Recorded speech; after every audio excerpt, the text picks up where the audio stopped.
Hey everyone, it was another week of learning small stuff about networking for me, and that was honestly the biggest thing I've been focused on. But it's kind of hard to figure out what information is useful and what's way above what I need, just because I feel like a lot of the people who post about it seem like enthusiasts, whereas like I just want it as sort of the background infrastructure of my setup. So I've been fighting for my life out here, so I'll be going over that and some other stuff I did this week. So first off, I really appreciate how deep as a topic networking and other computer topics can be. Because hey, it's open-ended and you're working with a very complex system. But it seems like it's hard to find a good onboarding point, at least in my very little experience so far, that's between, hey, just buy a router and plug it in. And here's my home lab setup, and here's what you should do to make your own home lab. Because in my experience, the people covering the middle are people who are sort of in the middle in terms of experience or interest. And there is some small knowledge gaps that come up where it's just like there are things I'm still left wondering after I'm doing my research that leaves me a bit aimless. So there is some stuff I've learned that seems 100% solid, but the others, I'm just missing something. And the biggest thing I probably did this week as far as networking, in terms of what I put into practice, because it's hard to find what is practical, is I did set up smart queuing on my new router. So I don't have the specifics pulled up right now, but I did put a smart queue into place, and I'm hoping this will solve some of the internet issues I've been having for ages. It'd be nice if it did work that way. I still am not sure if it's going to be on like the router's end or some other internal like hardware in the house end. Like we have this old ass cabling that I think could be an issue, but probably isn't. Just because like this stuff like speed tests and buffer bloat tests are the same both on the computer directly hooked up from the modem when we do that and through the router. So I'm like, I got no idea what's going on out here. I'm fighting for my life. I say that a lot, but this stuff, I'm fighting for my life, frankly. So the big thing I did was just follow a guide. I set up the queue type, I set up the queue, and hopefully that'll manage like internet resources a bit better. My understanding is it basically stops one specific thing from just flooding the entire bandwidth for like a given period. So it tries to distribute the load over time where applicable. I'm not sure if that's exactly how it works, but that's the understanding I've got from my little bit of research. And I'm hoping that this will resolve at least some issues I'm having. So another small problem is that I got a MikroTik hex, but then I learned that the model I got is the old model that got replaced literally 2 months ago by a new model with a better CPU and double the RAM, which is supposed to just be better for general use and stuff like, oh hey, this queuing, it uses RAM. So I'm a little bit like, fuck, I just got screwed. Because the new model is the exact same price. It's just a straight up refresh of the product. Same price point, better hardware. So I'm like, do I return this right away? But like, I just set it up, dog. Do I have to like reset it? Can I return it? I'm just stuck on a lot of things with it. So I'm kind of like, should I just order a new one? Or do I commit to this one until I see there are problems with it? Because the weird thing is, like, the hex is supposed to be, like, sort of this intermediary step before I do something like, oh, if I want to do, like, a mini PC router or, yeah, something with, like, open routing or whatever the hell it's called. Anyways, I don't remember that shit off the top of my head. I'm fighting for my life. I have to decide if I'm going to return this in the next week or so, probably. So, we'll see. And along with this MikroTik hex, which nothing on them. It's just like, why was it still being sold on Amazon when the model got replaced? Like, fuck my life.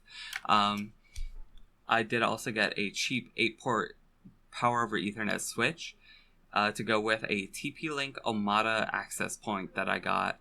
So this should basically the switch basically is just to power multiple devices with Ethernet, and then also to actively power and provide Ethernet for this TP-Link Omada access point. So that's where my network is at right now, where I'm using this access point for the wireless. And seems good. I don't think I need multiple, but the idea of the potential of getting multiple it's nice that it's an option, but definitely one is good for my current living situation. So the big problem is because of how I don't know exactly where my problems are, and YouTubers have not saved my life, and guide writers have not saved my life. I'm like, fuck, should I just get Cat 6 in bulk and a terminating tool and just run new Ethernet cabling through my house? Even though, like, it seems like it's literally not needed. I have gigabit down, 1/10 gigabit up, and I don't feel like Cat 6 is required for this, because my understanding is that it's needed for like some above gigabit speeds. But like, I don't know.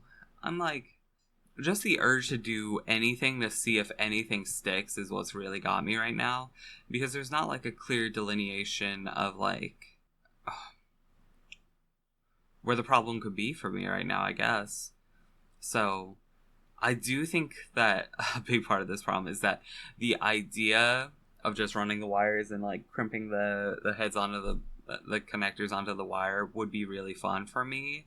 But I think that's just because I'm also a sick fuck. So it's like it's like the slope isn't slippery, but the bottom of my shoes are slippery. So it's like I just see that slope and I want to slide on down. You know? I got a crazy setup basically. So I'm currently resisting just like scope creeping this networking project when I really do not want to be spending money on it forever. I would love it if my savings continue to go up, but after the reduced pay I got during my week off for a trip, I'm like, fuck, I need money. So I'm once again fighting for my life. So I guess to kind of wrap that up, I'm hoping I find some good YouTubers or guide content creators to sort of direct my focus for networking and home networking issues towards sort of stuff that I need to actually do and stuff that would provide tangible benefit instead of stuff that is just like, oh, this is a hobby project for just like if you want to be a freak. So I gotta keep looking around. But then moving on to like less real world topics, I guess. Anime this week was chaotic because Bunny and I are like several episodes behind on all of our anime, so we played a lot of catch up this week, but not with all of the shows. We're just going through the missed episodes on individual shows.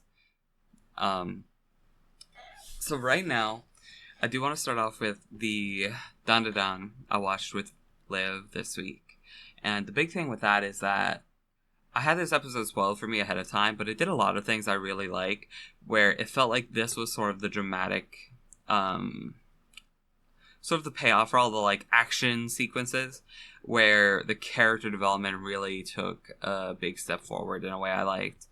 I'm hoping that I keep getting fun stuff like this. It's like, shows tend to try and walk a balance between, like, the action and the character development, but like it's so much stuff I like this episode. It's probably my favorite episode of Dan Dan so far, not by like a super wide margin, but it's just my favorite. It was good. But then going back to some of the anime I did catch up on, this is gonna be a lot more like broad statements, since these are gonna be like 3 to 5 episodes we watched for each of these. And so with Bunny, we did watch and catch up on Minogra. I forget what the full title is, honestly. Let's pull this up because it sounds fun to say, I bet. Yeah, the English title being like Isekai Apocalypse Minogra or Apocalypse Bringer Minogra. We love that. We do like that out here. Isekai Mokoshiroko Minogra Ametsu no Bunmei de Hajimeru Sekai Seifuku. It's cool. It's got a cool name, and the big thing is that the whole premise of the series is that they are creating this evil civilization where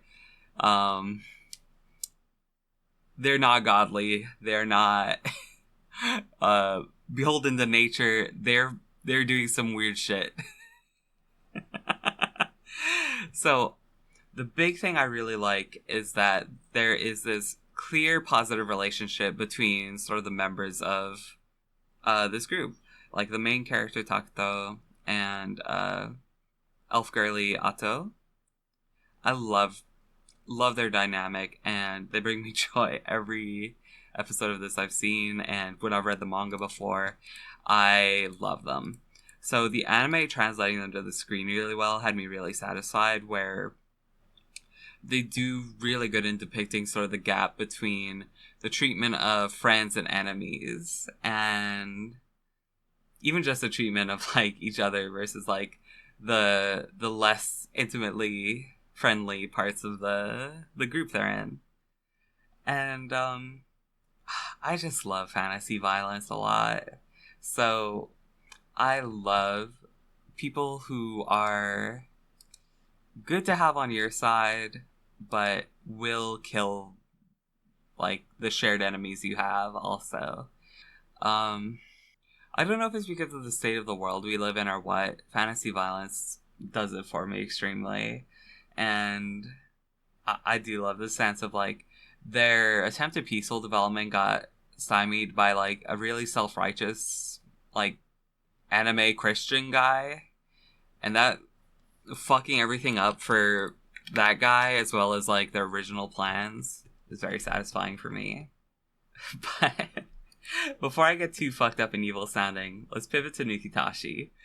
So I basically think of Nukitashi as showing like a mirrored sexual oppression to our real world culture, where social normality is enforced through mandatory sex instead of through the repression of sex.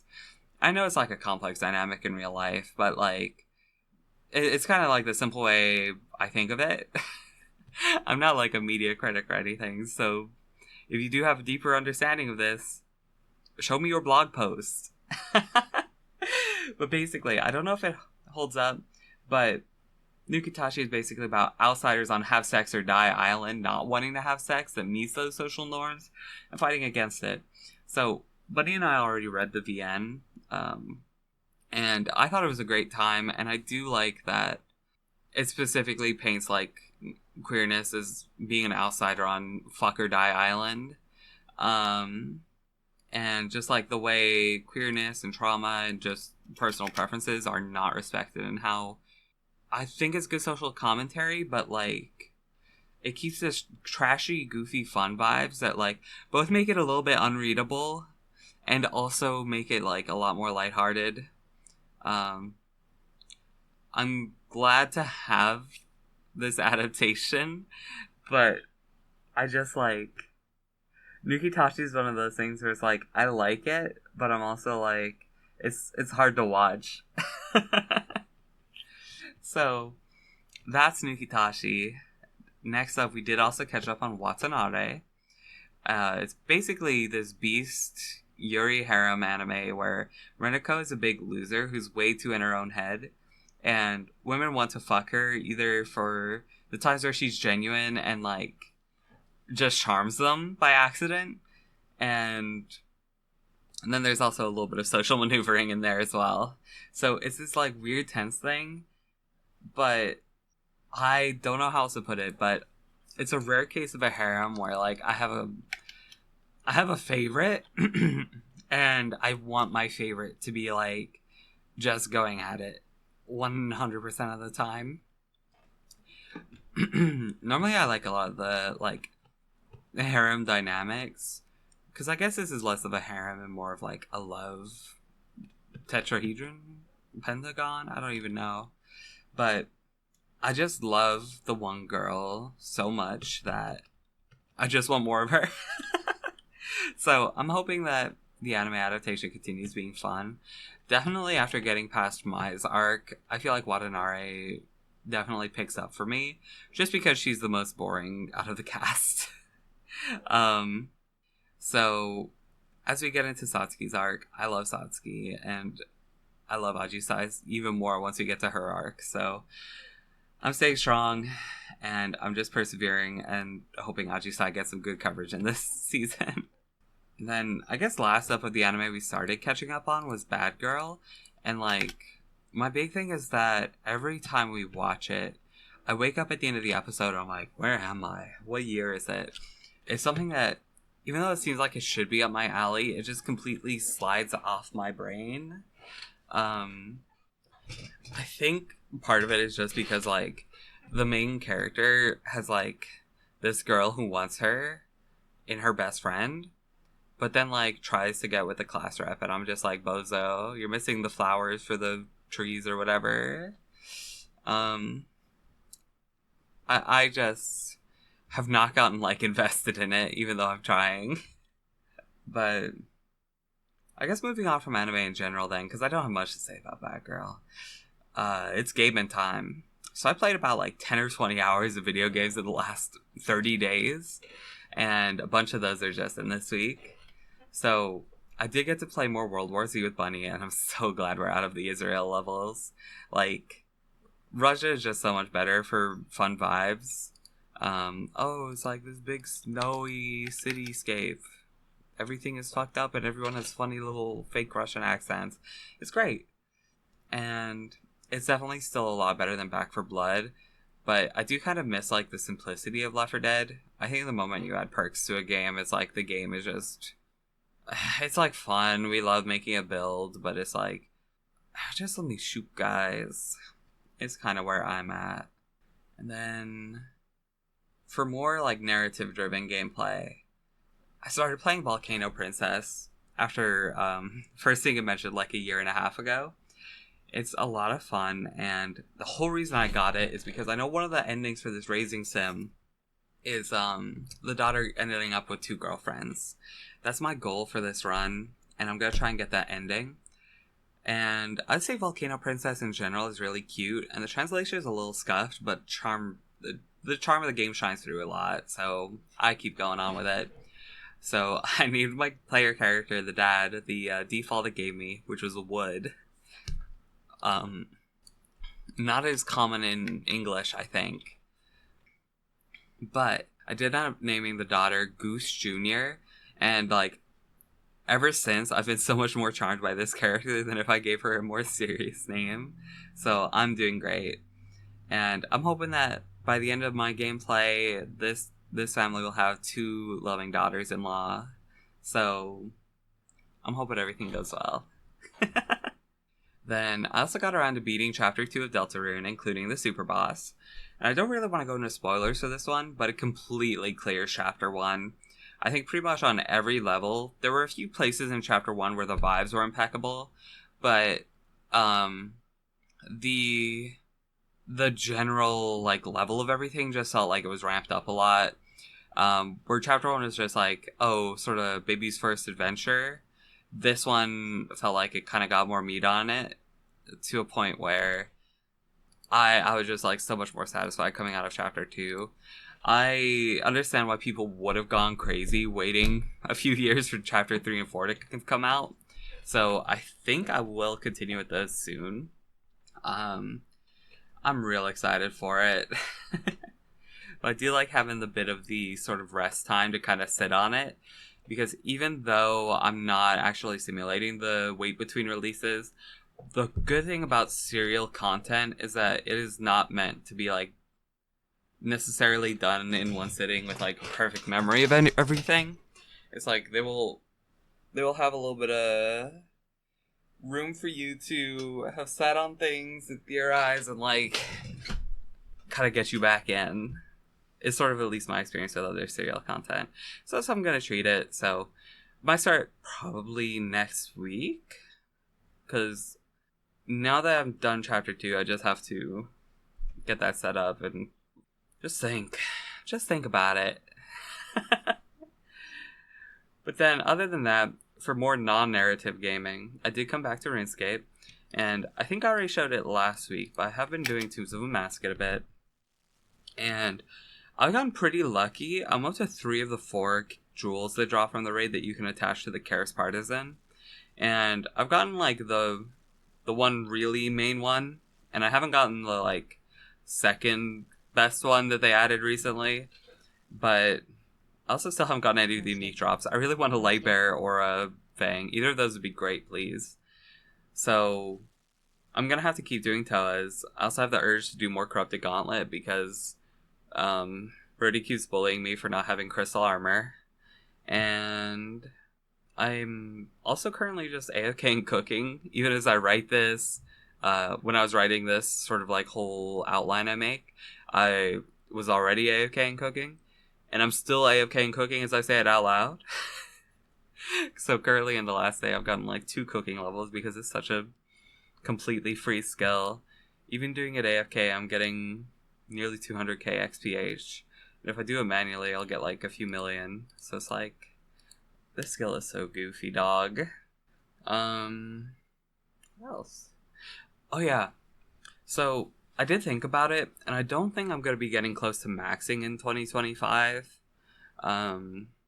I would have to play consistently and an amount that like I don't think I could really maintain with full-time work.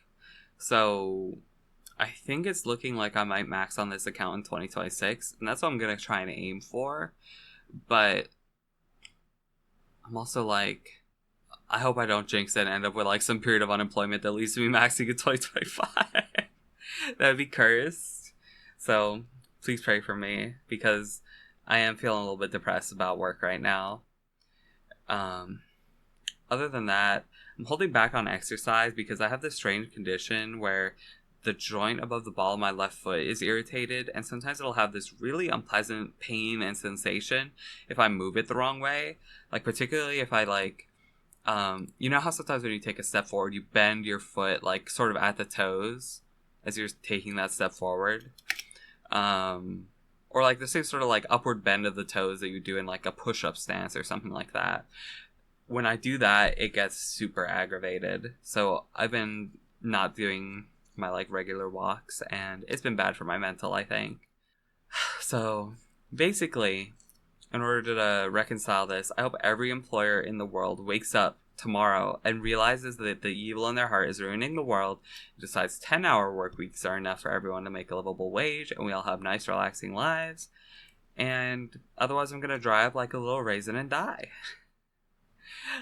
I basically just wish I didn't have these physical problems I had so much. It's like, if I could maintain my old warehouse job and get twice as much money, I definitely would love doing that right now.